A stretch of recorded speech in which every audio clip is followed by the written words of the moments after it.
Hello! Well, it's time for the first inaugural 10-Minute Tuesday. I will just speak extemporaneously, give you some educational info. Hopefully don't retread these things. Anyways, what I want to address today, I think is one of the most remarkable aspects of modern Japanese history.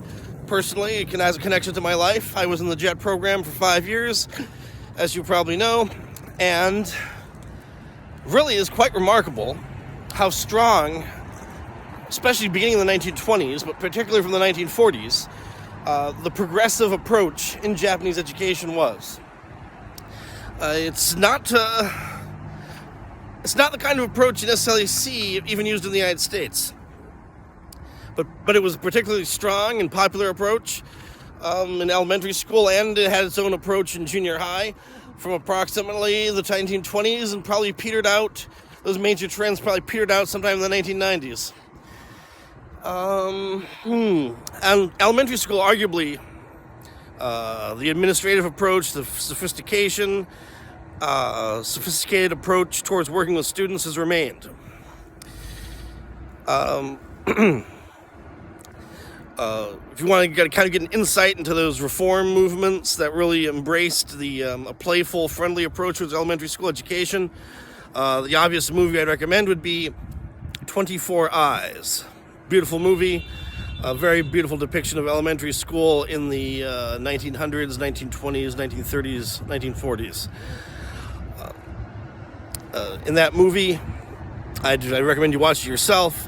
You get a wonderful chance to see students enjoy their lives.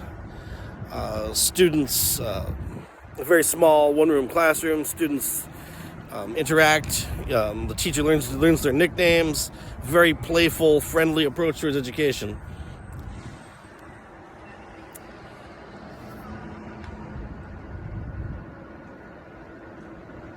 That kind of approach is beautiful. It's a beautiful movie.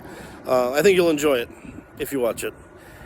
The next most important revolution in education in Japan was the emergence of universal junior high schooling, or middle school as it's sometimes called, between approximately 1946 to present.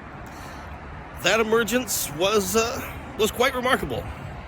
Obviously, a great political opportunity, 1946, 1947, very strong left-leaning politics. Many of the conservatives who had supported World War II were all in prison. It was an excellent opportunity. They implemented universal junior high, 3 years. It's universal and free from 1946 onward. That approach had a lot more twists and turns, a lot more complexities, there's a lot more complexities of approach there. I have no real experience with a lot of those details. Obviously, I wasn't around in the 1940s, and even beyond that, I never taught in a city. Not a single one of my schools that I've ever taught in was larger than perhaps, it was 600 students, and that's a school that was an elementary school. So junior high schools only cover 3 years. I never taught in a very big junior high school. Largest town I taught in was 8,000 students, 8,000 people, including the elderly. So a lot of the things I've read about in modern sociology, modern history, I've never experienced. I have to rely on academic sources for that.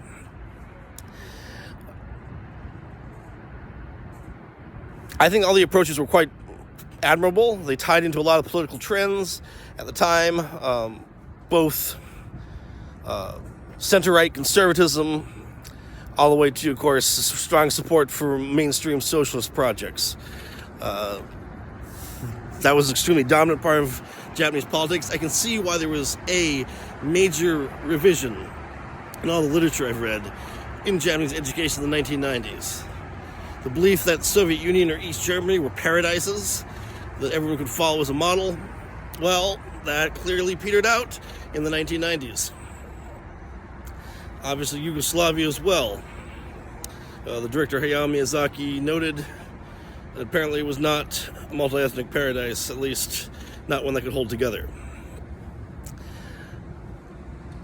However, in that period, particularly the 70s to 80s, the willingness to implement those beliefs, progressive beliefs, left-leaning beliefs, alongside just a lot of existing conservative tendencies that may date back to Buddhist schools in Japan, going back into the late Middle Ages, those combinations really did leave their mark on Japanese junior high education, from all the literature I've seen. The tensions are definitely much greater. They have the issues of urban crime, urban change, new ways of living in the 1960s, 50s. Those definitely had laid an influence on the overall situation. However, I cannot speak to any of that personally. As you know, rural areas, especially successful rural areas, do not have the same tensions or problems, perhaps never did. So, as you might imagine, I'm going to rely on academic literature for this kind of knowledge.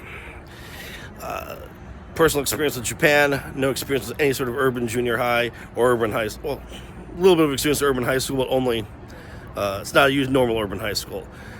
Specialized class. Anyways, that's the kind of knowledge that I think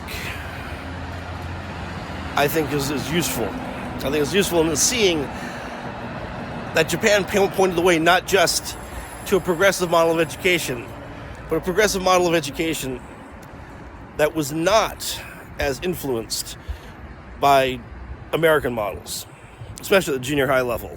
They definitely tried to move in a direction that was holistic, but also extremely willing to control students' lives while they were enrolled in school.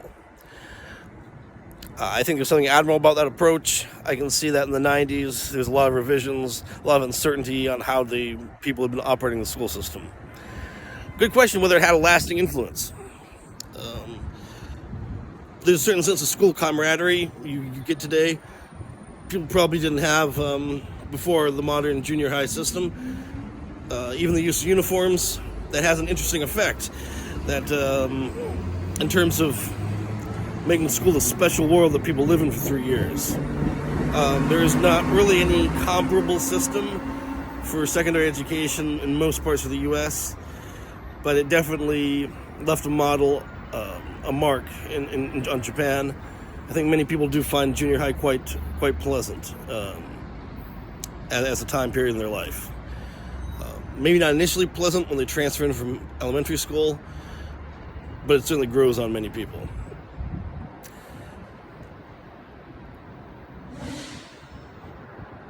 I can say that on the elementary school side, as far as I can tell, it's remained a successful model. I've seen very little problems in elementary school education in Japan. It really has been a strong system and a strong approach that I think more people should look at when thinking about how to go forward in elementary school education. Very little experience with that in America as I was homeschooled, but certainly I'd say the Japanese elementary school model is very pleasant, and everything I've seen in my work in Japan corresponded pretty directly to everything I've read about in terms of models of education. And it obviously isn't as idealized as in the movie 24 Eyes, Nijushi no Hitomi, but I can see the concepts have some overlap. The approach of teachers, the attitude towards the students, there's a connection. I can see where the legacy of the 1900s has persisted in a positive and beautiful way. Well, this is the 10-Minute Tuesday. Thank you for listening. I hope you got a little bit of insight into how Japanese junior high and elementary school education Attention, please. Was a progressive model of education. Train Have a great Tuesday. en route to New York Penn Station.